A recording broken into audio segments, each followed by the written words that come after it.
दोस्तों, पहले आप ये वीडियो देखिए और बताइए कैसा लगा आप लोगों को। I heard that you were in Pakistan for 5 years. 7 years. 7 years. Wow. Any such incident of dharma sankat? मैं आपको एक छोटी सी घटना सुनाता हूँ, ये इसलिए क्योंकि किसी ने अखबार में छापी थी कुछ साल पहले। ऐसा हुआ कि वहां पर एक लाहौर के अंदर में एक बड़ी भारी औलिया की एक मजार है जिसपे बहुत सारे लोग आते हैं। तो नेचुरली मैं क्योंकि एक मुस्लिम उसमें रहता था और उसके साथ में रहता था, तो मैं वहां से गुजर रहा था और मैं उस औलिया की उसमें आया और मस्जिद से वापस आया और एक उसमें मिला। तो एक आदमी एक कोने पे बैठा हुआ था, बड़ी आकर्षक उसका व्यक्तित्व था, बड़ी सफेद लंबी दाढ़ी थी।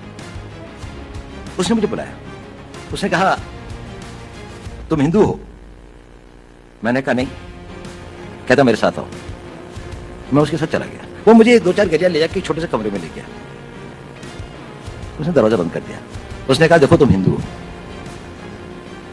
मैंने कहा आप क्यों कहते हैं? कहने लगा, उसने कहा देखिए आपके कान छिदे हुए हैं। अब पता नहीं बचपन में हमारे यहाँ एक प्रथा है, मैं जहां का रहने वाला हूं, कि कानों को छेदने के एक कर्ण वेदन का एक वो होता है, एक वो है। अब शायद कम हो गई है, लड़कों की नहीं, अब लड़कियों की होती है, लेकिन मेरे टाइम पे लड़कों की भी होती थी। तो मैंने कहा हाँ ये तो है कि मैं जब पैदा हुआ था तो मैंने कहा मैं बाद में कन्वर्ट हुआ। उसने कहा तुम बाद में भी कन्वर्ट नहीं हुए। खैर उसने कहा कि इसकी प्लास्टिक सर्जरी करवा लो, इस तरह से घूमना ठीक नहीं है। मैंने कहा अच्छा। खैर वो मैंने करवा ली या नहीं करा, इसके बाद में भी है दिखाई देते हैं, कम दिखाई देते हैं पर दिखाई देते हैं। कहा उसने कहा देखो पता है मैंने ऐसा क्यों कहा? मैंने कहा क्यों? उसने कहा क्योंकि मैं भी हिंदू हूं। और उसने कहा कि देखो मेरा सारा परिवार इन लोगों ने मार दिया था, मैं यहां पर किसी तरह से अपने दिन काट रहा हूं। मुझको बहुत खुशी होती है जब आप लोगों को देखता हूं, लेकिन मैंने भी अपना बेस बदला हुआ है। लेकिन देखो इस कमरे के अंदर, और फिर उसने एक अलमारी खोली, उसके अंदर में एक शिव जी की और एक दुर्गा की एक वो रखी थी। उसने कहा देखो मैं इनकी पूजा करता हूँ, लेकिन बाहर जाके मस्जिद के अंदर में सब लोग मेरे को यहाँ का एक रिस्पेक्टेड उलेमा समझ लीजिए, उलेमा तो नहीं लेकिन वो समझ लीजिए, मतलब रिलीजियस मैन की तरीके से वो करते हैं। ये एक छोटी सी घटना है, लेकिन बड़ी मेरे को वो लगी। कभी मेरी इच्छा भी होती थी कि मैं उनकी कोई मदद कर सकता या हो सकता, लेकिन कभी ऐसा हुआ नहीं।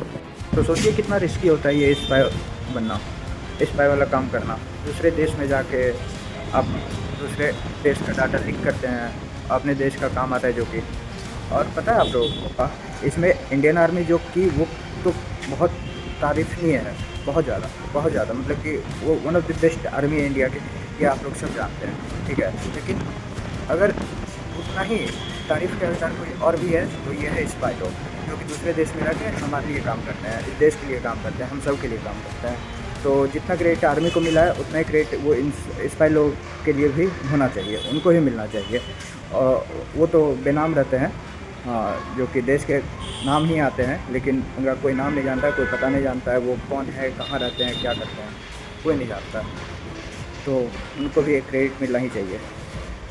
अभी एक इंसिडेंट हुआ है जिसमें कि ज्योति मल्होत्रा नाम की लेडीज़ को गिरफ्तार किया गया है। वो एक पाकिस्तान की एजेंट थी और वो इंडिया के खिलाफ़ काम कर रही थी, पाकिस्तान के लिए काम कर रही थी, जिसमें कि वो यहाँ का इंटेल पाकिस्तान को दे रही थी, पाकिस्तान आर्मी को पहुँच रहा था वो सब इंटेल।